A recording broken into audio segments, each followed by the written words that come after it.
And tonight, a 10-year-old bright Indiana girl isn't being allowed to go to school because she colored her hair with Kool-Aid.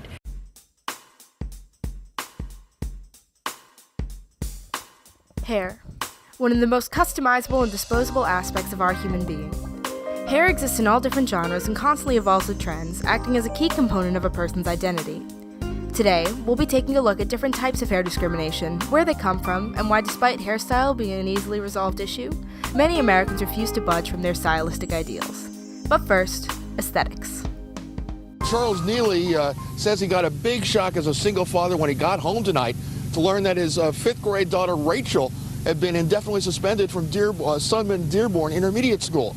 The problem for Rachel, apparently the hair coloring she got from Kool-Aid during a recent weekend sleepover still hadn't left her hair. When she got home from school today, you know, the first thing is, Dad, I've been suspended because of my hair. And I was aghast. What's your biggest fear? That I'm going to fail the 5th grade. An upstate mother says her daughter was punished at school because of her hair color. Denise Sargent says because it's Breast Cancer Awareness Month, she and her daughter dyed parts of their hair pink.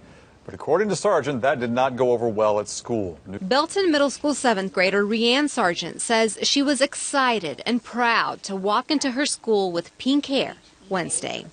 I caught the assistant principal's attention, and he told me I had to go to ISS or I had to go home. Rianne says she tried calling her mother but couldn't get in touch, so she says she had to go to in-school suspension.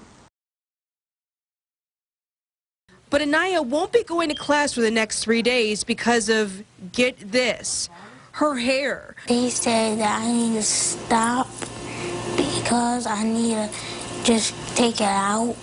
What did you think when they said that to you? That it's not pretty. Anaya and her mother bought the hair in different colors, like this bright blue. They say it's very easy to sew in and it's very easy to take out. It's just a way that Anaya can express herself. Kids have been kicked out of class for things like revealing outfits and bad language, but hair? That's kind of a new one.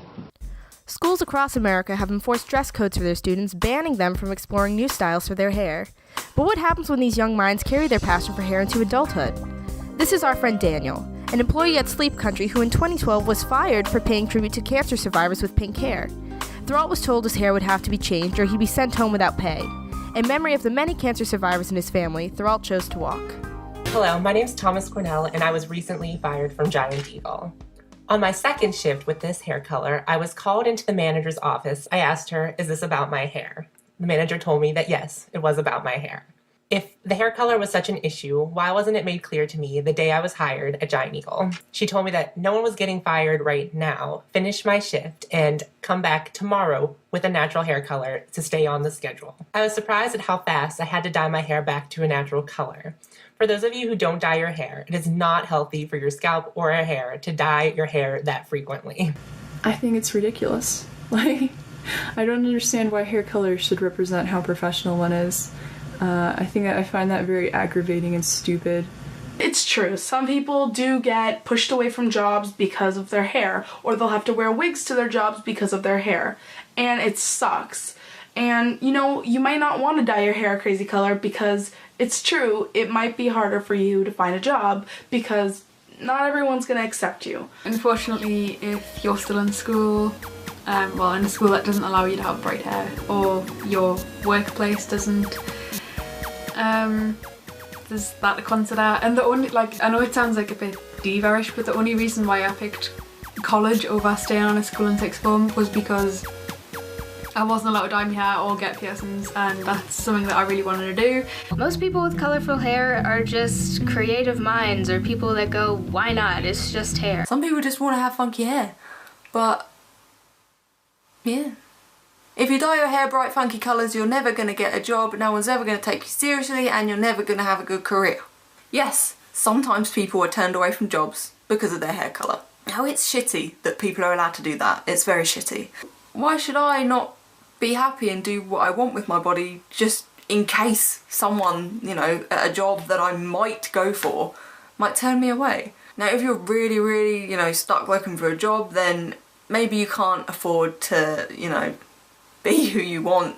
That sounds horrible, doesn't it? I guess the worst reaction that I've had recently is something like, oh, well, I would never let my daughter do that, or, you know, something to that effect. Like, oh, well, you're very brave for doing that, but it's not my style or anything like that. But, or, oh, you don't see that very often.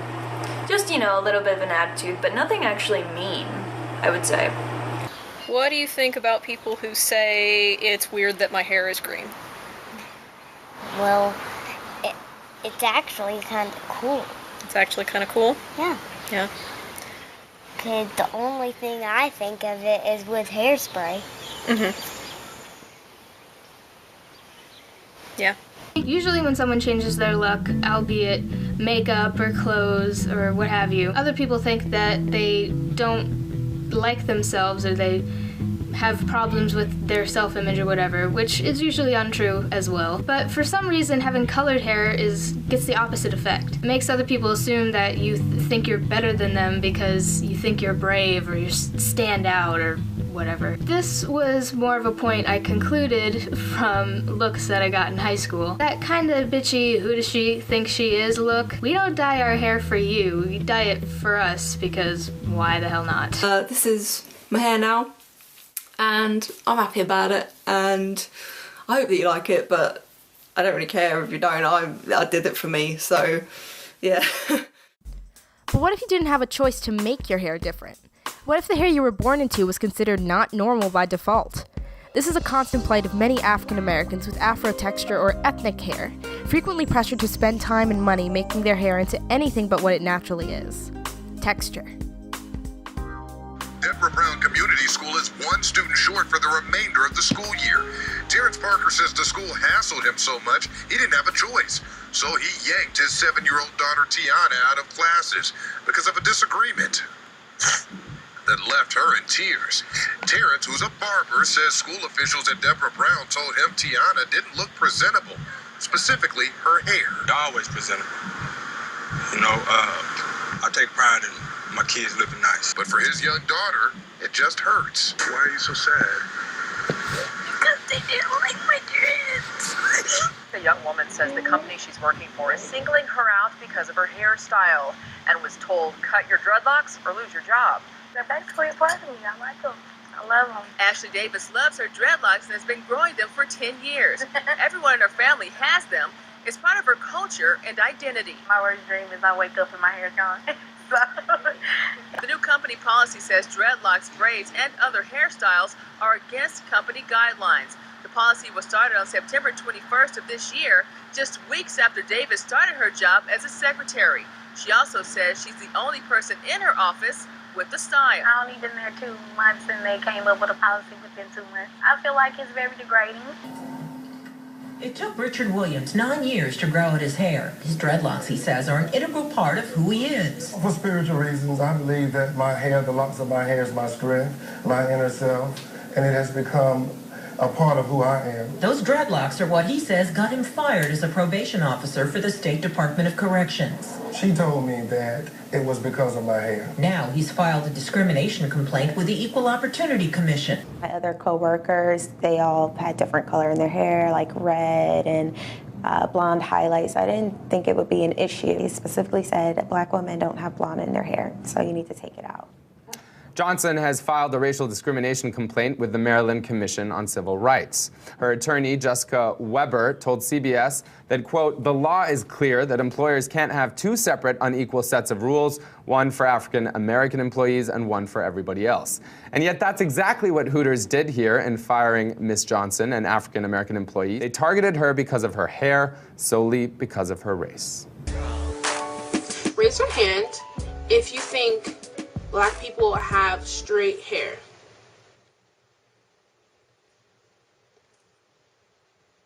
Okay. Now, why is it that everyone who isn't black thinks that our hair comes out of our scalp straight? Why is it that yesterday when I had my hair out, people looked at me like I was crazy, but today people want to look and say, oh, I love your hair. Well, you know what? It's fake. Okay? It's fake. Why do I have to wear fake hair for people to say, oh, it's so pretty, oh my gosh? Is my hair not good enough? From these reactions, the default workplace appropriate hair seems to be sleek, straight, polished, and overall entirely against an ethnic or African American norm. All African Americans experience some degree of this discrimination based on hairstyle, and we've tapped into the online community to hear some examples of how this prejudice can influence the lifestyle and career of those who choose to stick to their natural texture.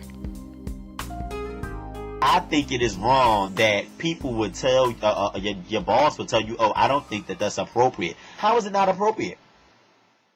If the locks is looking nice and neat and they twisted, I don't understand how is it not appropriate.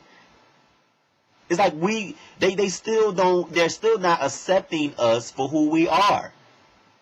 Telling us that we have to change ourselves. We would never be good enough. We have to change ourselves. Why do we have to change who we are? That is a part of our physical makeup. We have nappy, cakey hair. We don't have straight hair. And I don't think that it's right that a lot of black women have to be forced to straightening their hair and forced to making that hair the same texture, basically a Eurocentric texture type of hair in order to be accepted in the workplace. Why do I have to have Eurocentric hair in order for me to be accepted in the workplace? Why can't I wear my hair out in the fro? This is who I am. Why do I have to change myself and be like you in order to be good enough? I remember talking to a colleague of mine who has an afro. She's African American and she has an afro. When she went into work that first day, everyone looked at her a bit strange. And those are the things that I think worry me as I transition into going fully natural, is how am I going to be perceived? People oftentimes think that I'm, really bohemian or crunchy granola, or that I'm, really Afrocentric. All of which could be true, but then they kind of find out that I'm actually corporate. And I style my hair accordingly, but because it's not the norm or what people perceive as safe or professional, they think, exactly like you said, it's dirty or it's unclean or it's unprofessional. And I just try and figure out, is it because it's different? Or is it because it truly doesn't have a professional appearance? And honestly, I just believe that people are afraid of different, just like, way back when African Americans were first brought to this country, they were perceived as different, so it was wrong. The fact that I leave my home and I have kinky looking hair and I have a lot of it on my head, that bothers people, it confuses people, it baffles people, it makes people need to understand why, and I don't understand it. When people ask me, it's always going to be the National Geographic sheep. That's what I call it. I get it. My hair is interesting to you. Why? Because your hair can never do this. So I get it. It's interesting. You don't understand. But when another black person asks me that, I just look at them like... So I can understand the people who really don't know, because I do still have those questions of, well, what did you do to your hair? And I'm like, I washed it and I put some gel in it. I still have... There are those people who genuinely don't understand, but for the people who really understand natural hair, who have this discrimination against certain textures, it doesn't make sense to me. We got to stop it. I was on Facebook, Facebook is just like messy book in general, but I saw a chick, I ain't gonna call you out because I don't even really know you like that. Why are you even on my friends list? Anyway, but I saw a chick who was like, I got that good hair, I got Indian in my family, and not everybody can go natural, because I seen some chicks who just should not have done that. Girl, sit down. You know what? Take several seats. You know what? Take the whole auditorium of seats, because the transition period, the flack and the conversations that you have around it are usually around your other African American female coworkers. What are you doing? And are you sure you want to do that? Do you think it looks professional? Are you sure that, you're going to be taken seriously? Are you sure that people won't think you're too aggressive if you have a short natural? Why is it deemed unattractive or unaccepted to have natural hair? Why? I'll tell you why. Because as a society, as a black race, we have allowed it to be accepted.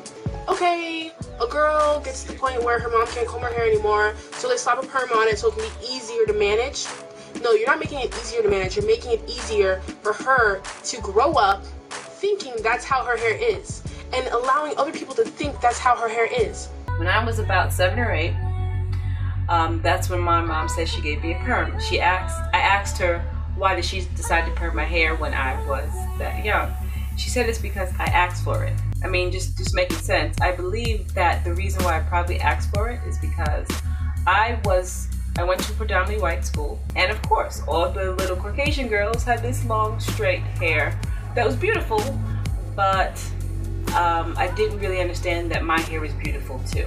Certain things are attractive and certain things aren't attractive depending on where you go in the world. So that lets you know that it's just social constructs. All of it is. And we need to stop misrepresenting and putting down women with kinkier hair, those with darker colored skin tones, and all of that. Texture discrimination is a very real thing, and it's very prevalent in the natural hair community, and I feel like we need to change that. We need to change that, and the only way to change that is to change your way of thinking.